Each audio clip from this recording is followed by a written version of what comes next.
আসসালামু আলাইকুম everyone, welcome back to Bangladeshi blogger moms Sabina channel. আমি সাবিনা ময়মনসিংহ থেকে সবাইকে ওয়েলকাম করছি আরও একটা নতুন ব্লগ ভিডিও নিয়ে। আজকের ব্লগ শুরু করছি একদম ফ্রেশ মর্নিং ভাইব নিয়ে। Because every new morning is a new blessing. আলহামদুলিল্লাহ ফর এভরিথিং। আজকের দিনটা হবে সুপার অ্যাক্টিভ, কারণ মর্নিং টি দিয়ে আমার দিনের শুরু, তারপর রাতের বাসি ভাত দিয়ে হট অ্যান্ড সফট চিতই পিঠা, আর বিকেলের জন্য আর্লি মর্নিংয়ে ক্রিমি পুডিংটা বানিয়ে ফেলবো। আর হচ্ছে লাঞ্চে থাকছে ট্যাংরা ফিশ কারি উইথ আলু, সিম, লাউ শাক, একদম ট্রেডিশনাল ওয়েতে বাংলাদেশি ফ্লেভার পছন্দের খাবার। Being a Bangladeshi housewife and a mom, আমাদের প্রতিটা মর্নিং শুরু হয় আনলিমিটেড কাজ দিয়ে, but still we keep going, we keep smile, কারণ পরিবারের হাসিটাই আমাদের শক্তি। আজকের ব্লগে আমি শেয়ার করব my real lifestyle, my cooking moments, my mom journey, আর কিছু হার্ট টাচিং ইসলামিক মোটিভেশন যা আমাকে প্রতিদিন ইন্সপায়ার করে, আর আশা করি আপনাদেরকেও করবে। So stay with me, let's start this beautiful day together.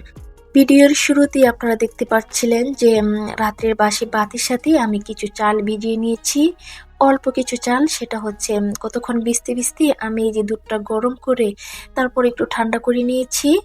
এখানে আমি চিনি আর ডিম দিয়ে এখন সুন্দর করে দুধটা ব্লেন্ড করে নেব।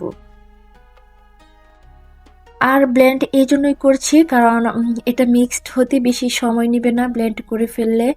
আর যদি আমি হ্যান্ড উইচ দিয়ে কিংবা বিটার দিয়ে ব্লেন্ড করতে চাইতাম, এটা মিশাইতে চাইতাম, তাহলে মিশ্রণটা করতে আমার বেশ খানিকটা সময় লেগে যেত। তবে যাই হোক, এই মুহূর্তে কিন্তু আমার হাতে এত সময় ছিল না বিদায় আমি এই কাজটা করেছি।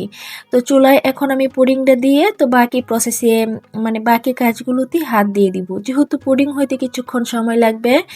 আজকে কিন্তু আমি পুডিংটা বানাচ্ছি হচ্ছে প্রেসার কুকারে দিয়ে দিব, কারণ অলরেডি আমার গ্যাস প্রায় শেষ হয়ে গেছে, সেজন্য আমি প্রেসার কুকারে জাস্ট একটা দমে দিয়ে দিব, চুলাটা মিডিয়াম লোতে রেখে।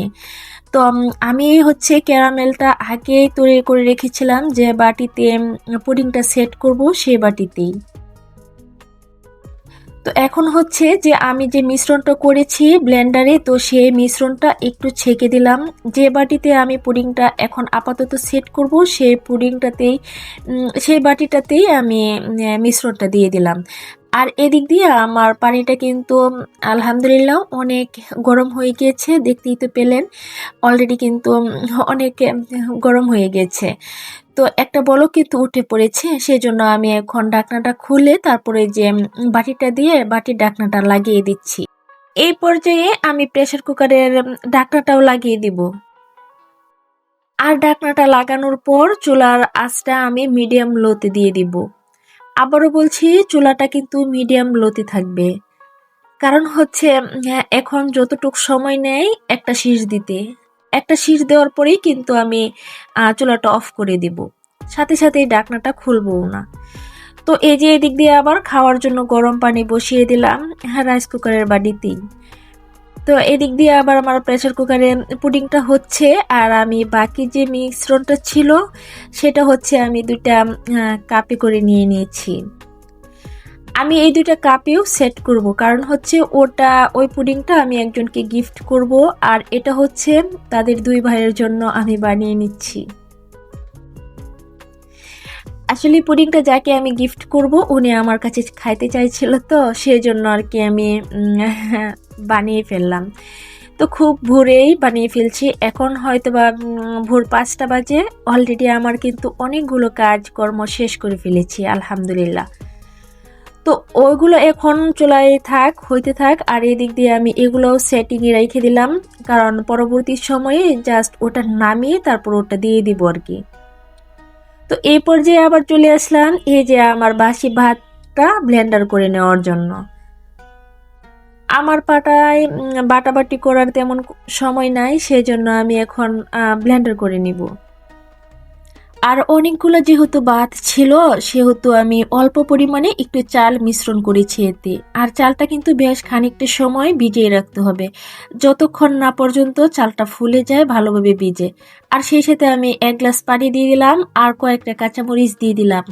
আর পরিমাণ মতো ধনিয়া পাতা দিয়ে দিব।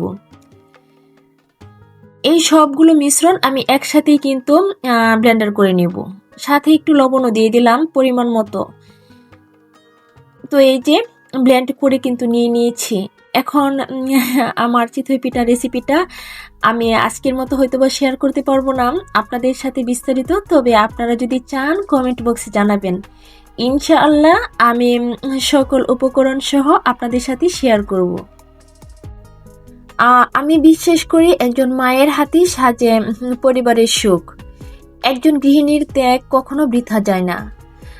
যদি আমি আমার মতো মম লাইফ, হোম মেকিং, কুকিং বা ইসলামিক লাইফস্টাইল পছন্দ করে থাকি, অনেক আপুদের ভিডিও দেখে আমি ইন্সপায়ার হই।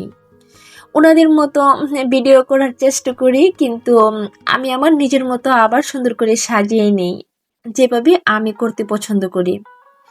আর যদি আপনি আমার মতো মম লাইফ, হোম মেকিং, কুকিং বা ইসলামিক লাইফস্টাইল পছন্দ করেন, তাহলে এই ভিডিওটি অবশ্যই আপনার জন্য। তো ওই যে দুই চুলায় কিন্তু আমি পিঠা অলরেডি বসিয়ে দিয়েছি। তার কারণ হচ্ছে অলরেডি 7:10 বেজে গিয়েছে।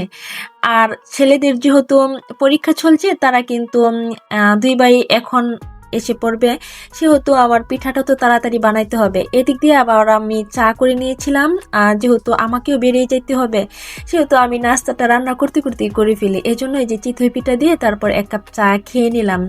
আলহামদুলিল্লাহ, অলরেডি আমার ব্রেকফাস্ট ডান। ওই যে দেখেন, মাশাল্লাহ, চিতই পিঠাগুলো এত ক্রিস্পি হয়েছিল নিচের পাটটা, আর উপরের পাটটা অনেক সফট হয়েছিল। আর খেতেও কিন্তু দারুণ এবং দুর্দান্ত ছিল। আপনারা বাসায় ট্রাই করে দেখতে পারেন আমার রেসিপিটি ফলো করে। আর যারা যারা রেসিপি চাচ্ছেন তারা কিন্তু কমেন্ট বক্সে অবশ্যই জানাবেন। আমি ইনশাল্লাহ একদিন আপনাদের কে রেসিপিটা দিয়ে দিব। আসলে রাত্রের ভাত থাকলে কিন্তু আমরা অনেকেই ফেলে দিই, কিংবা হাঁস মুরগিকে দিয়ে দিই, কিন্তু এরকম সুস্বাদু ক্রিস্পি মজাদার হেলদি নাস্তা হলে কিন্তু ভাতটাও অপচয় হয় না, আর হচ্ছে সংসারে কিন্তু বরকতও আসে।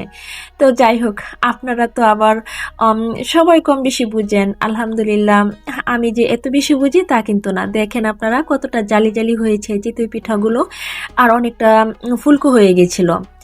তো আপনাদের সাথে কথা বলতে বলতে কিন্তু হ্যাঁ, আমি আমার সকালের যে কাজগুলো সেগুলো মোটামুটি কমপ্লিট করে ফেলেছি। আর হচ্ছে এখানে আমি তরকারিটাও রান্না করে নিচ্ছি, কারণ হচ্ছে যে তরকারিটা যদি এখন সকাল সকালই রান্না করে ফেলতে পারি, তাহলে আমাকে বাসায় ফিরে তেমন কোনো প্যারা নিতে হবে না রান্নার জন্য। আর ওই যে হচ্ছে যে সকালে যে পুডিংটা বানিয়েছিলাম, সে পুডিংটা এখন বিকাল 3টা বাজে আমি এটা ফ্রিজ থেকে বের করে নর্মাল করে রেখে দেব। কারণ ইরফান, সাদ দুজনেই কিন্তু হচ্ছে ফ্রিজের জিনিস খাইতে পারবে না, ওদের প্রচণ্ড ঠান্ডা লেগে গিয়েছে। এই মুহূর্তে যারা ভিডিওটি ক্লিক করে দেখা শুরু করলেন, প্লিজ একটা লাইক দিয়ে ভিডিওটা কন্টিনিউ করুন। আপনার একটা লাইকের জন্য হয়তোবা আমার এই ভিডিওটি আরও 10 জনের কাছে পৌঁছে যেতে পারে। আর আমার কোনো কথা এবং কোনো কাজ যদি আপনাদের একটু ভালো লেগে থাকে, তাহলে আমার চ্যানেলটি সাবস্ক্রাইব করে আমার পাশে থাকতে পারেন। পাশে থাকা বেল আইকনটি ক্লিক করে অল অপশনটি অন করে রাখতে পারেন। সেক্ষেত্রে আমি যখন নতুন কোনো ভিডিও আপলোড করব, আপনি সাথে সাথে নোটিফিকেশন পেয়ে যাবেন। আপনি আপনার সময় এবং সুযোগ বুঝে ভিডিওটি দেখে নিতে পারেন। আর যারা অলরেডি এই কাজটি করেছেন তাদেরকে অসংখ্য ধন্যবাদ। মাশাল্লাহ, আলহামদুলিল্লাহ, দেখেন আমার পুডিংটা কতটা সুন্দর হয়েছে। একদম সফট হয়েছে, ভিতরে কোনো ছিদ্র আসে নাই, একদম দেখেন একদম সফট। খেতেও কিন্তু অসাধারণ হয়েছিল। আর এই যে দেখছেন ক্যারামেলটা, আসলে আমি ক্যারামেলটা বেশি করে দিলে আমার ছেলেরা খাইতে চায় না, সেজন্য আমি ক্যারামেলটা সবসময় হালকা পরিমাণ মতো এবং পরিমাণে কম দেওয়ারই চেষ্টা করি। তো এই যে ওদেরকে নাস্তা খাইয়ে তারপর মাদ্রাসায় দিয়ে আমি একটু চলে যাচ্ছি হচ্ছে কিছু কেনাকাটা করার জন্য। আসলে বাচ্চার জন্য একটু মোজা, টুপি, একটু মাফলার এগুলাই কিনবো। তো অলরেডি কিন্তু আমি বাসায় চলে আসছি। এখন হচ্ছে রাত 8টা কিংবা 8:30 বাজে। আমি তরকারিটা এক পাশে গরম করে নিচ্ছি, আর এক পাশে হচ্ছে চা বানিয়ে নিচ্ছি। আর বাহিরে গেলে কিংবা সারাদিন এত পরিশ্রম, এত ক্লান্ত থাকা হয় যে সন্ধ্যার সময় যদি 1 কাপ চা না খাইতে কেমন জানি ফ্রেশ লাগে না। সেজন্য আর কি আগে এসে তারপরে যে চাটা বানিয়ে নিচ্ছি। এই পর্যায়ে মম সাবিনার পক্ষ থেকে আমার পরিবারের সবার জন্য থাকছে কিছু মোটিভেশনাল পার্ট। গৃহিণীর প্রতিটা কাজ, প্রতিটা পরিশ্রমই কিন্তু সবের কাজ। পরিবারের জন্য হাসি মুখে দায়িত্ব পালন করাই সবচেয়ে বড় ইবাদত। আল্লাহ তাআলা ধৈর্যশীলদের বেশি ভালোবাসেন। তাই ধৈর্য ধরে ভালোবেসে প্রত্যেকটা পরিবারের সদস্যদের জন্য অনেক অনেক দোয়া রেখে চলুন। ইনশাল্লাহ দেখবেন আপনার জন্য সফলকাম কিছু আসছে। আমি চেষ্টা করলাম আমার ছোট্ট ছোট্ট ভালো লাগার মুহূর্তগুলো আপনাদের মাঝে শেয়ার করার। তো ভিডিওটি আপনাদের কেমন লাগলো সবাই কিন্তু কমেন্ট বক্সে জানানোর চেষ্টা করবেন। আপনাদের একটা কমেন্ট পেয়ে আমি আরো নতুন নতুন ভিডিও বানাতে অনেকটা উৎসাহ এবং আগ্রহী হয়ে উঠব।